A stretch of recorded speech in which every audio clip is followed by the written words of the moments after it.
cut short the time that our presenters have today. So good afternoon. My name is Stephen Wallace. I'm an Associate Director here at the UCLA Center for Health Policy Research, or CHPR. To begin with, as a land-grant institution, we would like to acknowledge the Gabrielino Tongva peoples as the traditional land caretakers of Tongvar, which is in the Los Angeles Basin and South Channel Islands. So we want to thank you for joining us for today's online seminar, the title of which, as you can see, is Youth in Distress, Structural Social Factors Related to Mental Health of California Adolescents. As we all know, mental health stressors are taking stage amidst the devastating public health crisis of the current COVID pandemic. And so we need to be even more attentive to analyses of the mental health status of various populations. The UCLA Center for Health Policy Research's California Health Interviews Survey, affectionately known as CHIS, has been collecting data on mental health since CHIS's inception in 2001 and has expanded questions over the years to include relevant topics including need, access and utilization of mental health services, suicide ideation, and mental health and technology. Our latest release of the survey shows that a staggering 1 in 3 California adolescents reported having a serious psychological distress. This high prevalence indicates the need for tailored outreach and services to improve mental health for this group. So during this presentation, our esteemed speakers, Dr. Imelda Padilla-Frausto, research scientist here at the UCLA CHPR, Blanche Wright, a doctoral candidate at the UCLA Psychology Department, and Dr. Ann Crawford-Roberts, resident physician at UCLA, will discuss their new policy brief, which found large proportions of California adolescents reporting serious or moderate psychological distress in 2019. They'll report their findings on how social determinants of health, including income, age, gender, race, and other characteristics, as well as structural factors and health behaviors such as nutrition, physical activity, smoking, or binge drinking, are connected to mental health outcomes, and describe which teens are affected the most by mental health distress. They'll also share recommendations for bridging the gaps in needs and mental health services for California adolescents. If you're interested in today's slides, you can request them from our communications department at the email address shown on the screen.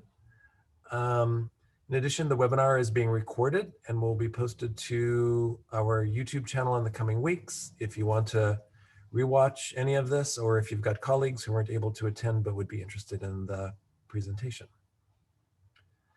Finally, upcoming events, stay tuned for announcements. We'll be sending out emails on the next center seminar with the sign-up link featuring Paul Ong, director of the UCLA Center for Neighborhood Knowledge. He's been working with the UCLA CHPR in assessing vulnerability indicators that are being considered by public agencies as policy tools to select the most at-risk neighborhoods for COVID-19 interventions. And then this Friday, the National Network of Surveys, which is part of UCLA's CHPR, will be continuing its workshop series on addressing health equity through data disaggregation. So if you're interested in that topic, join us on Friday. Center staff will present on weighting strategies for disaggregating racial and ethnic data. And just appearing in the chat is the link for registering for that event. Okay, so let's begin with today's seminar, and I will turn the floor over to Dr. Padilla-Frausto. Thank you, Dr. Wallace, for the introduction, and thank you all for joining us today. Before we begin, we would like to thank the Department of Healthcare Services for funding the mental health questions in CHIS and the policy brief released today. Our co-authors, Hinwing Se, Firuz Kabir, and Safa Salim. Our amazing communications department, and a special thanks to one of our students, Yasmin Desanges, for her creative work in all our infographics. Please note the analysis, interpretations, conclusions, and views expressed in the webinar are those of the authors and do not necessarily represent the UCLA Center for Health Policy Research, the Regents of the University of California, or our funders. To provide an overview of today's webinar, I'll be presenting the background and significance methods, and the conceptual framework that we use to guide our analyses and policy recommendations.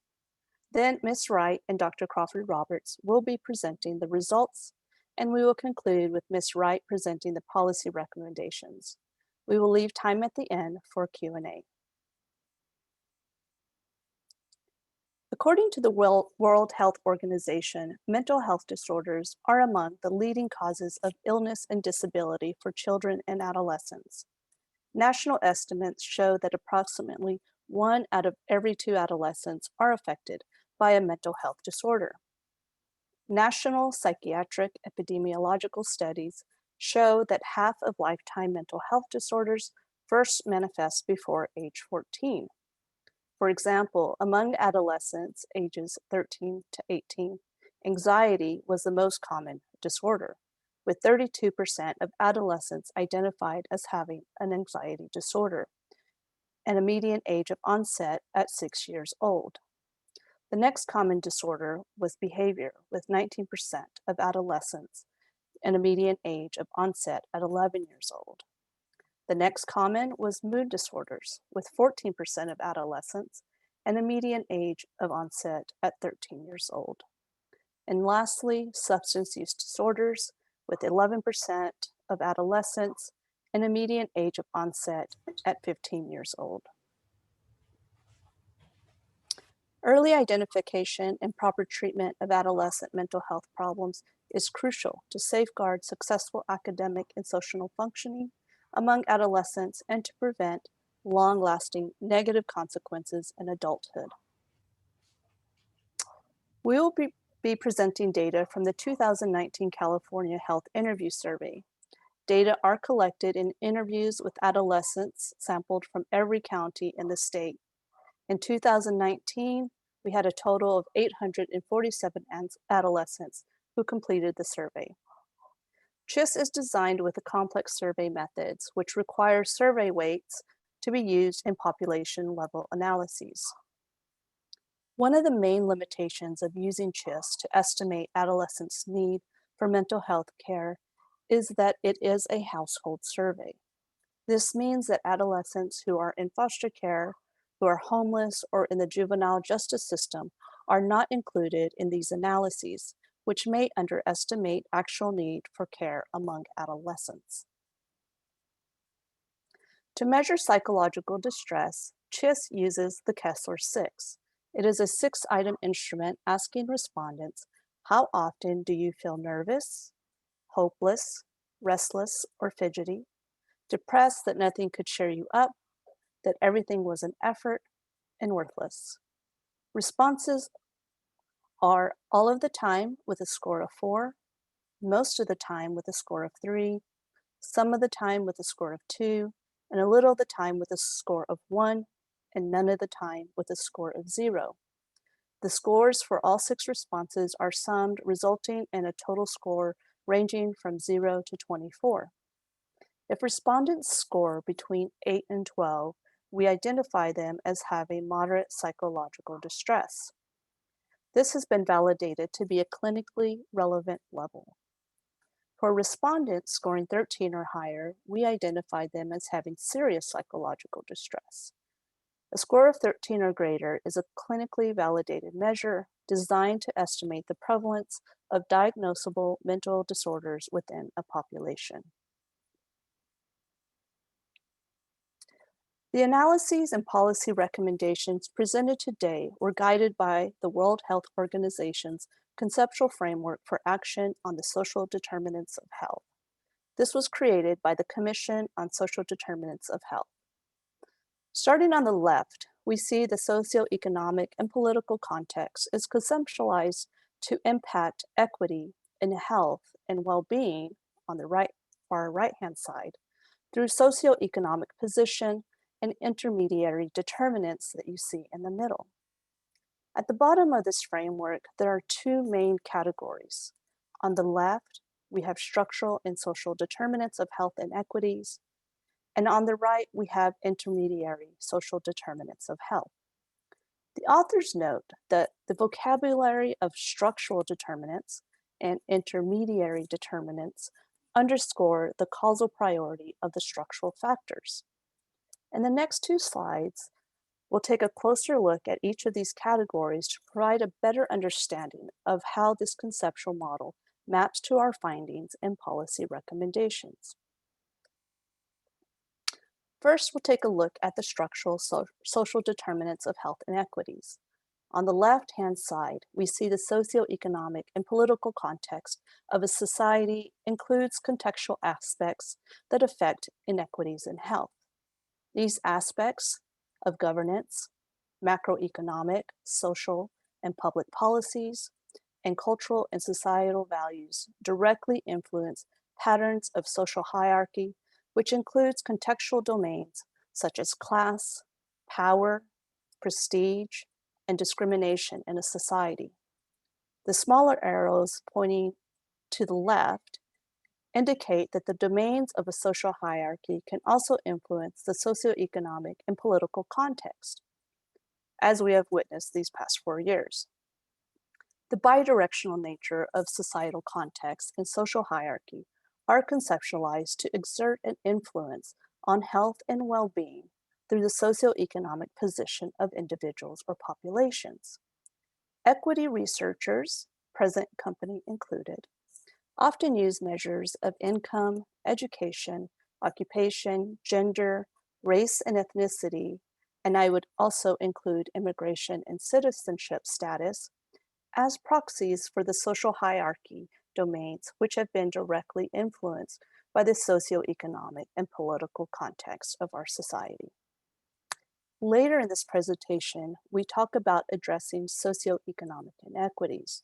However, as we can see, to do so properly, this conceptual framework highlights the need to address the structural and institutionalized inequities that we see in how we are governed, in our policies, and in our cultural and societal values that have led to the inequities we see in class, power, prestige, and discrimination. For the intermediary determinants of health, we see how the context and socioeconomic position on the left directly affect intermediary determinants, which then impact health equity. There are three main categories of intermediary determinants: material circumstances, behaviors and biological factors, and psychosocial factors. This framework shows the intermediary determinants are influenced by the structural determinants by creating an unequal distribution of material circumstances and differences in exposure and vulnerability to health compromising conditions. For the purpose of this study, we focused on health status and health behaviors, including risky health behaviors, as factors that could either exacerbate or improve mental health outcomes for adolescents.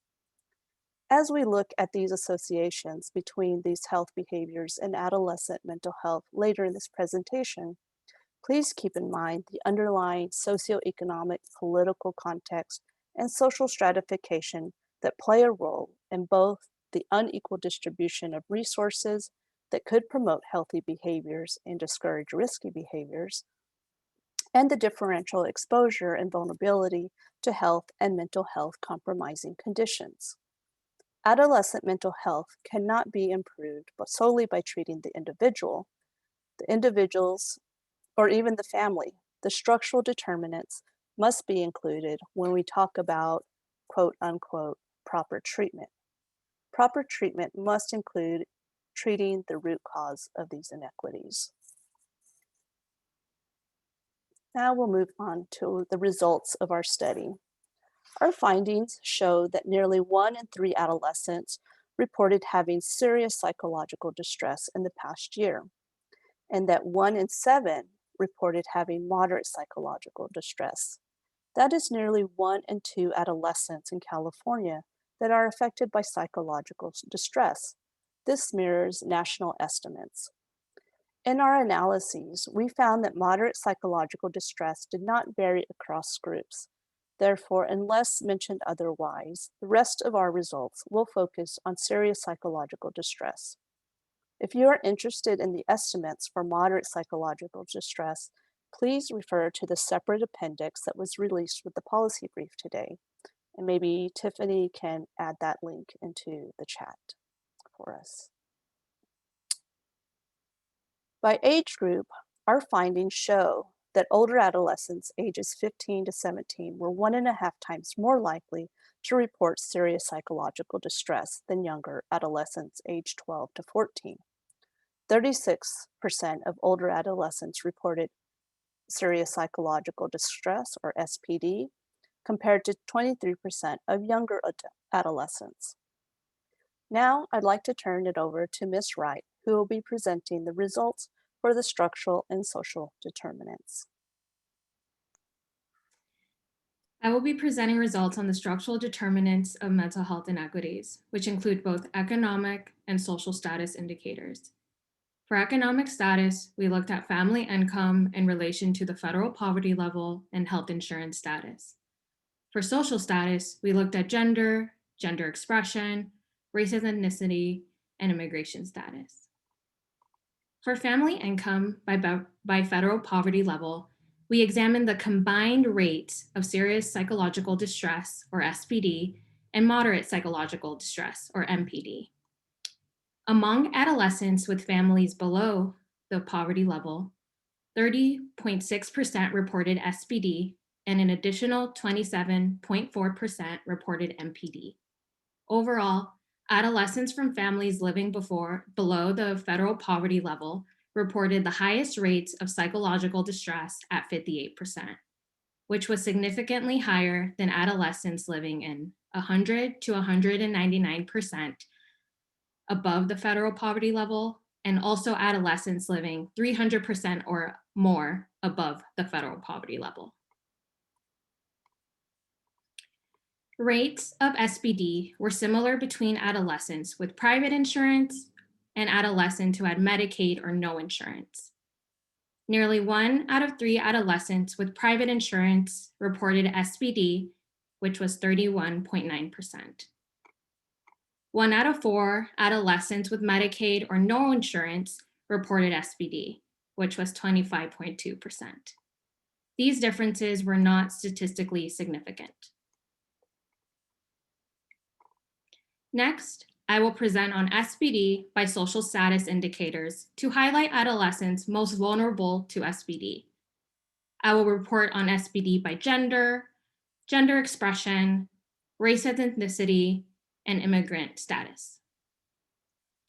For gender, there were significant differences. Female adolescents were 1.5 times more likely to report SPD than male adolescents. That is 36.6% compared to 22.4%. There were also significant differences by gender expression or gender identity. Nearly 2 in 5 adolescents who identified as gender nonconforming reported SPD, which was significantly higher than gender conforming adolescents. That is 36.5% compared to 15.7%.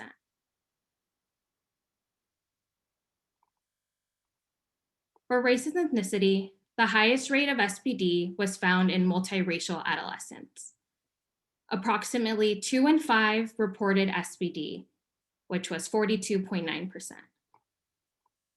There were also 2 significant differences in rates of SPD between racial and ethnic groups when compared to non-Latinx white adolescents. First, the proportion of white adolescents who reported SPD was significantly higher than Latinx adolescents. That was 36.6% compared to 27.1%. Second, a higher proportion of white adolescents reported SPD compared to Asian adolescents, which was 36.6% compared to 20.9%.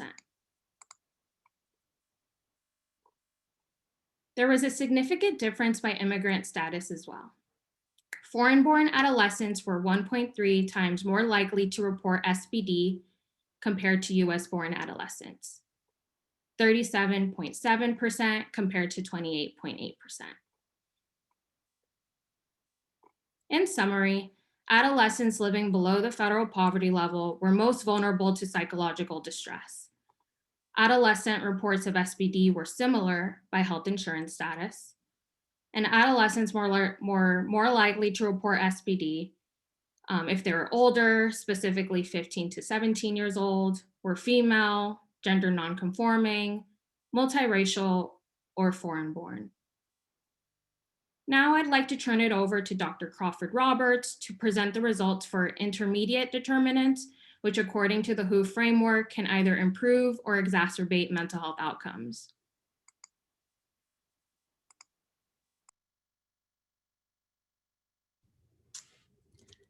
I will describe our findings of the associations between health status and adolescent serious psychological distress, or SPD, as well as the association between health behaviors and adolescent SPD. I will report only the results that were statistically significant unless otherwise noted. First, regarding health status. 16% of adolescents with excellent health reported SPD. By comparison, 50% of adolescents with fair or poor health reported SPD, meaning those with fair or poor health were 3 times more likely to report SPD than their healthy counterparts. In between, 29% of adolescents with very good health and 39% of adolescents with good health reported SPD. Moving on to health behaviors. 1/3 of teens who ate less than 5 servings of fruits and vegetables per day reported SPD, compared to 20% of those who did eat 5 servings of fruits or vegetables daily, making those who do not eat the recommended daily servings 1.5 times more likely to experience SPD than their counterparts. Adolescents who were sedentary for 5 or more hours on a typical weekend were nearly twice as likely to report SPD than adolescents who were sedentary less than 3 hours on a typical weekend. That is 34.6% compared to 19%. Adolescents who reported using social media almost constantly were twice as likely to report SPD than adolescents who reported using social media less than a few times per day. This is 39.1% compared to 18.7%. Focusing on high-risk health behaviors, approximately 2 out of 5 adolescents who engaged in binge drinking in the past month reported SPD, that is 41.3%. And over 1/4 of adolescents who did not binge drink reported SPD, 28.3%. The comparison between these groups is not statistically significant. Adolescents who have ever tried marijuana or hashish were nearly twice as likely to report SPD than adolescents who had not. That is 47.6% compared to 26%. Lastly, nearly 1 in 2 adolescents who have ever smoked cigarettes or e-cigarettes reported SPD, almost twice the reported SPD experienced by adolescents who have never smoked, 45.1% compared to 26%. In summary, adolescents were more likely to report SPD if they had fair or poor health or poor nutrition. They were more likely to experience SPD if they were sedentary for 5 or more hours on a typical weekend, or if they were on social media almost constantly. Finally, adolescents who were more likely to report SPD if they engage in binge drinking, if they've ever tried marijuana or hashish, or if they've ever smoked cigarettes or e-cigarettes. Now, Ms. Wright will present policy recommendations based on our analysis. For the last part of today's webinar, I will describe 6 policy recommendations. Number 1, reduce socioeconomic inequities via policy change. One example of such a policy would be raising the minimum wage. Stakeholder participation in the policy process should be prioritized. Marginalized communities like immigrants and LGBTQ communities can help critically examine existing policies using an equity lens and be active participants in changing and developing policies that would improve the economic security of families of adolescents. Number 2, establish universal service access in schools to leverage reach to adolescents. Services are needed to address mental health, physical health, and substance use. Federal, state, and local government can help promote school-based mental health workforce development, such as increasing budgets to hire more school psychologists and training teachers in mental health screening and classroom-based interventions. Number 3, retain telehealth service delivery model. The rapid adoption of telehealth during the COVID-19 pandemic proved to be valuable for improving treatment engagement with increases in session attendance. As such, telehealth delivery can be retained in primary and specialty mental health care settings and schools. Continued efforts to ensure technology access for adolescents facing socioeconomic inequities is essential. Number 4, parents are key gatekeepers to services for youth. Public health, schools, and healthcare organizations can increase outreach initiatives such as media campaigns to educate parents on signs of distress and effective treatments. Tailored and increased outreach for parents of multiracial, female, gender nonconforming, or immigrant adolescents is warranted. Number 5, rapid adoption of integrated care models. The strong link between psychological distress and poor physical health and health behaviors warrants a more rapid adoption of integrated care models to help address the holistic needs of adolescents. Federal, state, and local governmental funding can support the infrastructure needed for large-scale adoption. For example, screening for mental health and substance use needs to be routinely implemented in healthcare visits. Another path is to permit Medicaid insurance reimbursement for same-day primary care and mental health services. Number 6, mental health training for law enforcement. Members of law enforcement need training to ensure that adolescents engaging in substance use are linked to appropriate mental health services. Cross-system coordination with providers of mental health care is needed, including further investment in mobile teams to support law enforcement during acute crisis situations involving adolescents. In closing, implementation of these policy recommendations can help mitigate adolescent mental health problems by investing in actions that reduce socioeconomic inequities, raise awareness about adolescent mental health, and increase access to treatment for adolescents. That concludes our presentation. Thank you so much for joining us. And now we would turn it over to Tiffany Lopes to moderate the Q&A. Thank you, Blanche. Good afternoon, everyone. My name is Tiffany Lopes, and I'm the Director of Communications here at the UCLA Center for Health Policy Research. We're going to be going through the questions from the audience today. I encourage you to use the Q&A function in Zoom to ask questions. We've got a lot of great questions from the audience, so let's begin with the first question. 1 out of 2 adolescents, 50%, is much higher than numbers we share now, which is closer to 20% or 25%. Is this adjusted to COVID data or because this covers only adolescents rather than young children and young adults?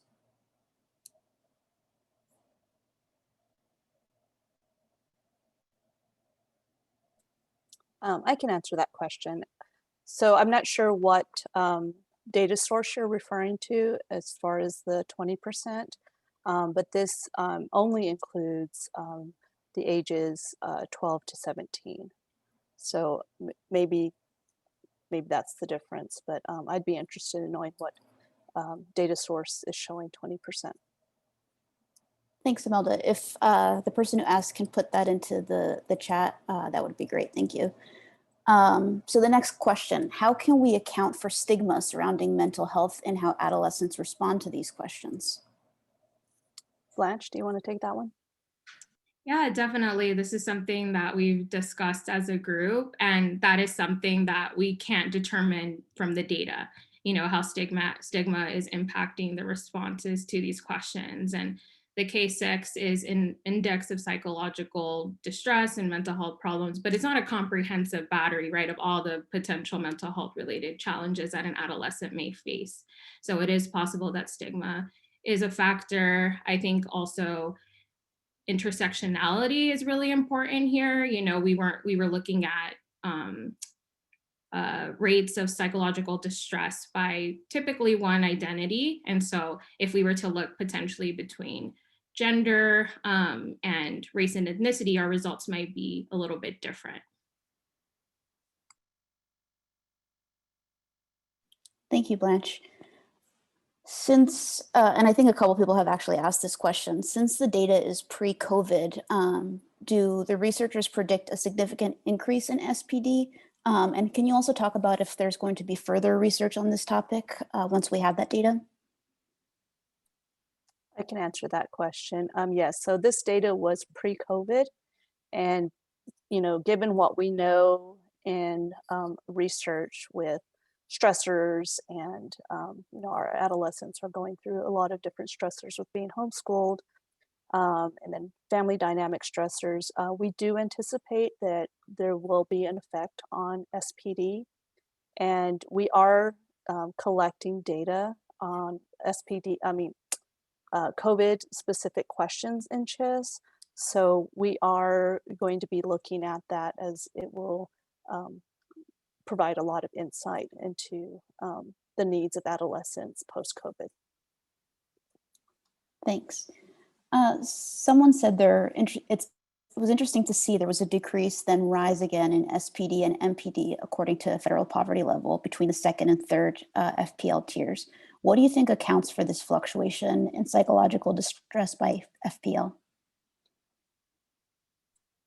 Yeah, I'll take that question, and then if Blanche wants to add to it. But yes, we did recognize that, and it was very interesting to see that there were probably equivalent rates of SPD and MPD between those who fell below the poverty level and those who were at 200 to 209% of the FPL. One possible theory is that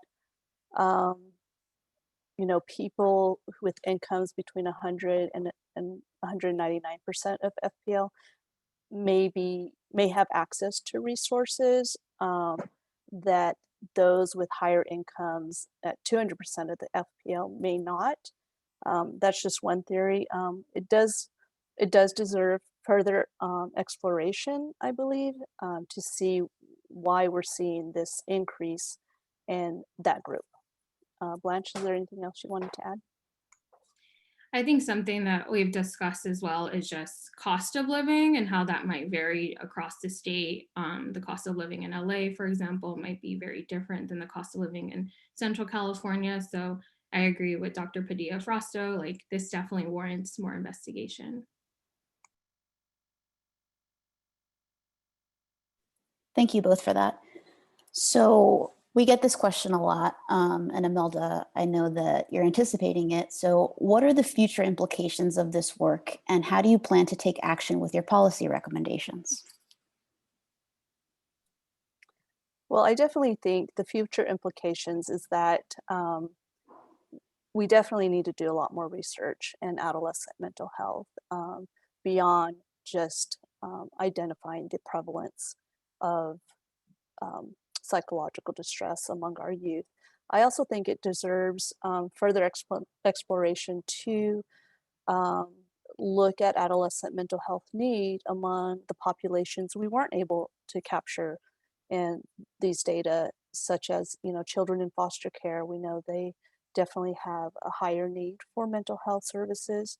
Adolescents who are homeless, definitely after with COVID going on and people losing their jobs, losing their homes, and then also for children or adolescents who are involved in the juvenile justice system. So I think that this has planted the seed so that we can explore further research, and in these populations definitely need funding for that. So if you know of anybody who's interested in funding this type of research, we'd be very interested in talking because I think we are underestimating the actual need of adolescents by only looking at households. Was cultural stigma of sharing/acknowledging mental health issues considered as a factor? And to add to that question, were cross-cultural models of mental health taken into account?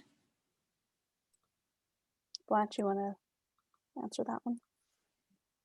Yeah, I think, again, those are questions that are hard to answer given the data because we didn't directly ask about stigma. And the WHO framework is really what guided our analyses and whatnot. But I do think that's a really important point to look at cross-cultural frameworks. It's something that I'm deeply invested in kind of my own work. So it's something to consider as we move forward with the next wave of data. Thank you. So many parents and teachers are stressed and overwhelmed right now. What are ways that we can teach parents and teachers signs of mental health problems and mental health promotion strategies without adding to their plates? Anne or Blanche, you guys want to take a stab at that? Yeah, I can take a stab from a clinical perspective and talking to families and parents. So we know that this is a really difficult time for families, for parents, and that a lot of the things that children and adolescents are supposed to be doing developmentally right now are being restricted because of COVID. And so I would recommend that people check out the ACAP website, which is the American Association of Child and Adolescent Psychiatrists. And that I can put this link in the chart. They actually have a site with a lot of resources for families. It's some of the things that they talk about are, one is kind of recognizing that children tend to personalize things. So if there are issues going on in the country or in the, in the state or in the city, they will often be concerned about this affecting their parents, their family members, themselves, and to be able to talk to them about that. Another thing is to try to limit some news, their exposure to news that may be very distressing. And another is, this is for parents more specifically, to really recognize the importance of unstructured play for younger children, and that the importance of socializing for adolescents, that is an important part of adolescent development.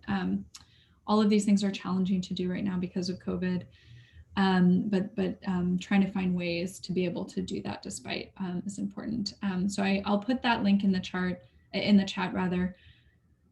The question regarding teachers and educators, I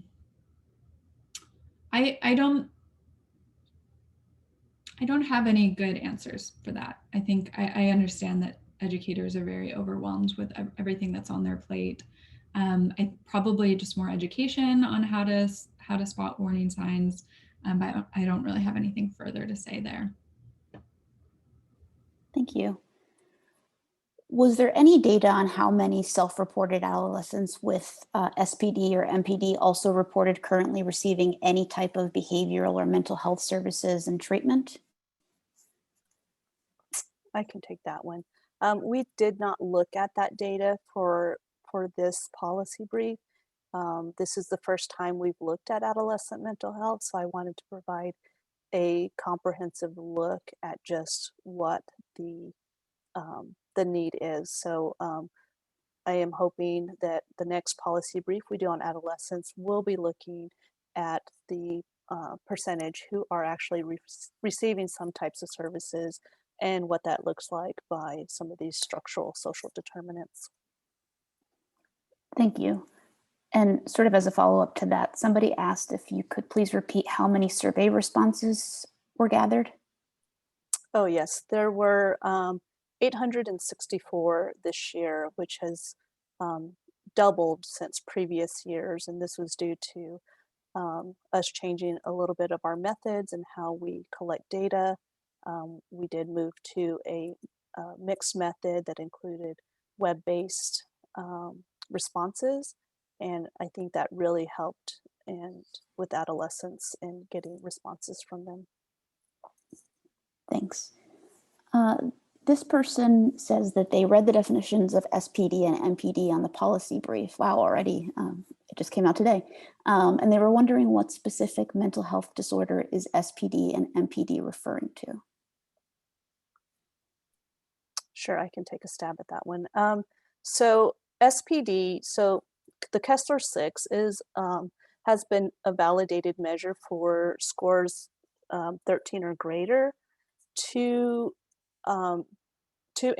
estimate the number of diagnosable disorders in a population. And so if these adolescents haven't already been diagnosed, then because that's not something we capture in CHIS, but with a score of 13 or higher on the Kessler-6 is indicative of, if that child were to go and get care, then the probability of them receiving a diagnosable disorder is high. For MPD, there was one study that looked at the clinical relevance of children who scored, or adolescents who scored lower on this Kessler-6.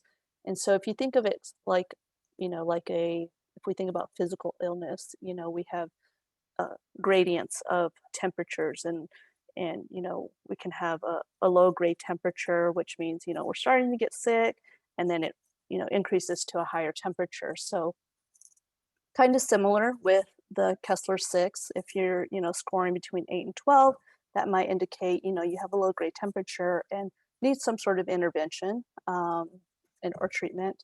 And then once you get past that 13 threshold, that's a different, that's a higher temperature. So that's generally how we like to think about it. But both of these cutoff scores have been validated in clinical settings. Thank you. Can the difference in male and female SPD be accounted for by hesitancy of males to report mental health issues rather than actually experiencing less SPD? And if so, can cultural differences on mental health also account for some of the variance? Meaning, in a culture that is more accepting to mental health issues being valid might also report more than a culture where this is not acceptable. Blanche, since you work with adolescents, you want to answer that one? In short, yes. Both of those hypotheses, I think it could possibly be what's happening here. I also think awareness just overall is important to consider here.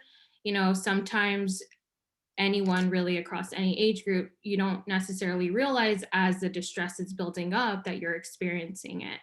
And so it might be kind of what was mentioned in the question, that in terms of like culturally and socialization of males, right, that awareness is not as salient to them as it is for socialization of females. So I think those are possible. Thank you. So this person says, I like your team's policy recommendation that telehealth service delivery models should continue to be prioritized. I believe you alluded to beyond the pandemic. How would your team respond to criticisms of telehealth models for mental health care and remote schooling? For example, difficulty supporting families who lack reliable access to internet, struggles engaging children/adolescents with disruptive behavior difficulties like ADHD virtually. Is telehealth/remote schooling something that should be used as an as-needed basis?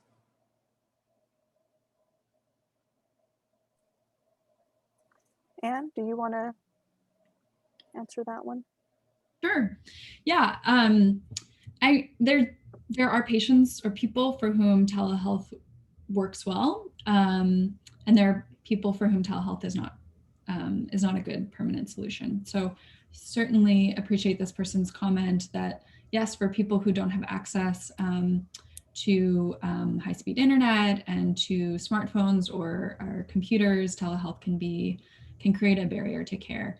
For other people who are in more rural areas who would have to drive several hours for treatment, telehealth has improved access to care. So it's not a one-size-fits-all solution across the board. And then in particular for those people who are experiencing ADHD, to your point, yes, we are seeing that teleschool is creating more difficulties with distractions for those students. On the other hand, I have a lot of patients who experience a lot of social anxiety and a lot of OCD and phobias about being out in public. And for them, telehealth is working very well. So it's not something that I think we would advocate for every single person, but I think it has increased access in some ways and helped for people experiencing particular issues, and then in other cases, it has worsened things. So certainly would need to be tailored to the situation and the person.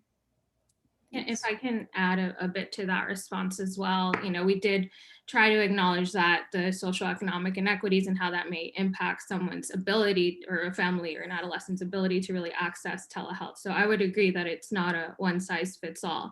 But I think this really goes back to the structural determinants of why that is, right? That someone doesn't have a stable Wi-Fi connection or does not have the technology. So in that vein, I think it's really important for community, any kind of organization, a mental health service agency who takes Medicaid, for example, or public schooling, they do really have a budget to support families that don't have that. Because at the end of the day, currently, it's not safe to be in person. And so it would be, not equitable for someone to not be able to access service because of that. But I do think there's a lot. I think everyone, at least in my field of psychology, is thinking about this and what are the innovative or creative ways to deliver care that maybe telehealth and in-person is not feasible. Thanks. We have a few more questions to get through, so if anybody else has questions, please feel free to use the Q&A function. Were there any questions in the survey that measured potential protective factors, for example, social connection?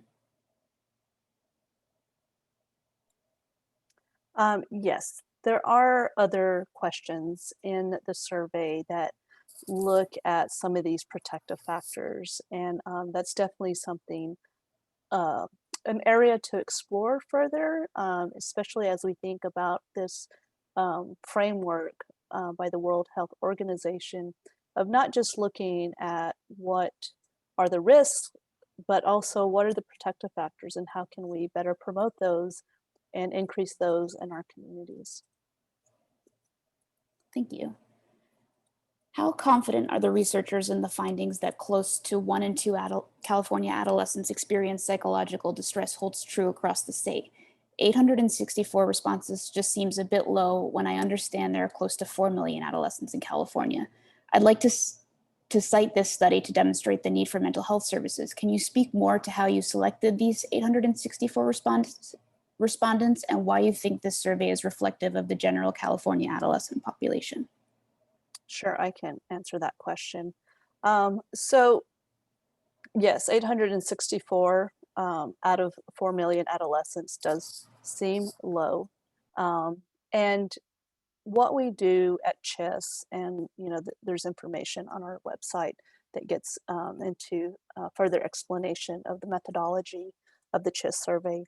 But one of the things that they do is that it is a randomized survey to capture, a diversity of people across the state. And then we use what's called analytic weights, that there's like this whole process behind that. It's a lot more complex than I can explain here. But we apply those weights to the sample size, and it is to be an estimate of what we would see in a population. And so, there are factors that go into creating these weights, demographic factors. And so, I am, given the complexity of how this survey is conducted and the amount of work that goes into creating weights so that we can estimate at the population level, I feel very confident that this data is accurate. Thank you. What are the drivers and not the correlations that are causing these problems? Is it trauma? And if so, what type of trauma? For anxiety, what are the children anxious about? Schoolwork, social interactions, family situations? Is it wrong to think that they are anxious about in itself have structural and social framework that drives their anxiety, and that maybe they are not the problem, but that there are things we are doing as a society and structures that is causing them to react? I'm going to defer to the clinicians on the panel, so Anne or Blanche. Yeah, I can start. I definitely don't think that we can say like what the content area is about that drives their anxiety, so I can't speak to that, but it's certainly possible that they are anxious or having a low mood in relation to things that are structural determinants like we've discussed, using the Hugh framework, and especially with the racial injustice that was really magnified this past year. Potentially that, the next wave of the CHIS data that will be revealed in higher rates. We just can't speak to that right now, but there are several researchers and psychologists that are exploring that and racial trauma and what that means and what should be the evidence-based treatments that could effectively help adolescents and youth manage those anxieties and for depressive symptoms in relation to that. Thank you. So this question is, I really appreciate the research you did on gender nonconforming youth. LGBTQ youth are coming out at much earlier ages. Is there any insight on LGBTQ youth overall?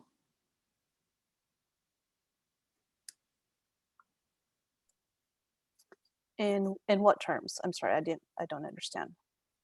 So in addition to the research you did as far as SPD and MPD on gender nonconforming youth, what were some of the rates, if any, if you looked at them for LGBTQ youth? So the CHIS survey doesn't actually get at LGBTQ. We only look at gender expression. So I would assume that what we're seeing with, the higher rates among the gender nonconforming would probably be higher as well among the LGBTQ population as Thanks. well.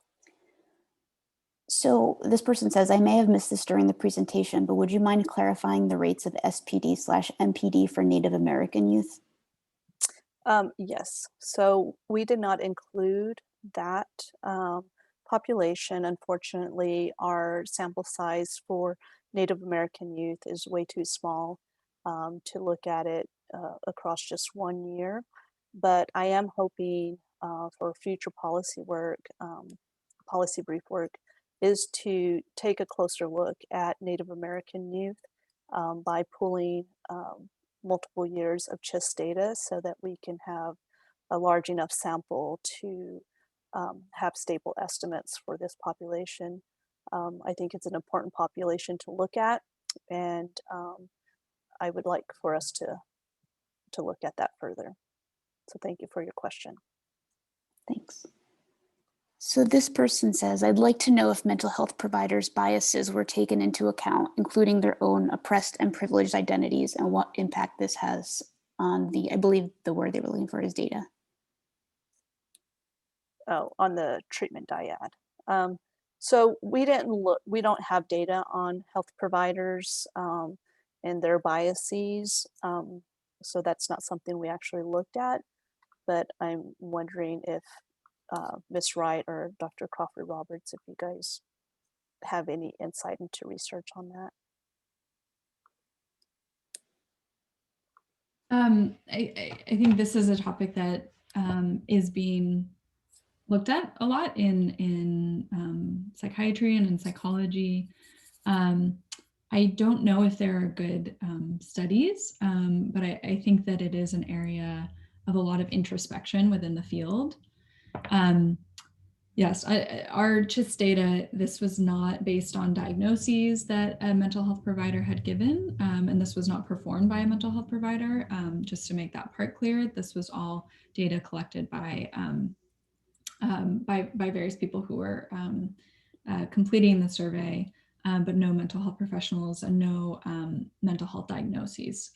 This was all based on the responses to questions about different mental health symptoms, but not specific to diagnoses. Thank you. So we've got one more question that's in the chat, and this will be our last. Can you perhaps speak to the difference between adolescents experiencing stress versus adolescents with more serious mental health disorders? One can experience stress and function, or experience stress and be unable to function optimally. And I understand that this is where we begin to discuss mental health disorders. Blanche? Yeah, I mean, I think what you're saying, I definitely agree with. Sometimes stress is actually necessary to go about your day and function in your world, in your context. I like to think of it as I'm also a clinician. So I like to think of it when I'm working with an adolescent or a child or a family, that I'm really addressing the symptoms and I'm not so concerned with the diagnosis. Of course, diagnosis is necessary for billing purposes. And a lot of times, right, the constellation of symptoms does align with a particular diagnosis. And sometimes it doesn't. And sometimes it's not at a moderate or severe level, and sometimes it's at a mild level. So I think in terms of like a clinical encounter, I really focus on the symptoms. And if that symptom is stress versus anxiety versus low mood, then we'll address that versus addressing a specific diagnostic category. Thank you. Great timing. So I just wanted to thank you all for attending this month's webinar on adolescent mental health, and a big thank you to our presenters. That was a great conversation. We will be posting the recording of this webinar online with closed captions within the next 2 weeks. Please visit healthpolicy.ucla.edu. As a reminder, if you'd like a copy of today's presentation, please email us at healthpolicy@ucla.edu. And stay tuned for details on our next webinar on February 17th, featuring Paul Ong from the UCLA Center for Neighborhood Knowledge. Have a wonderful rest of the day. Thank you.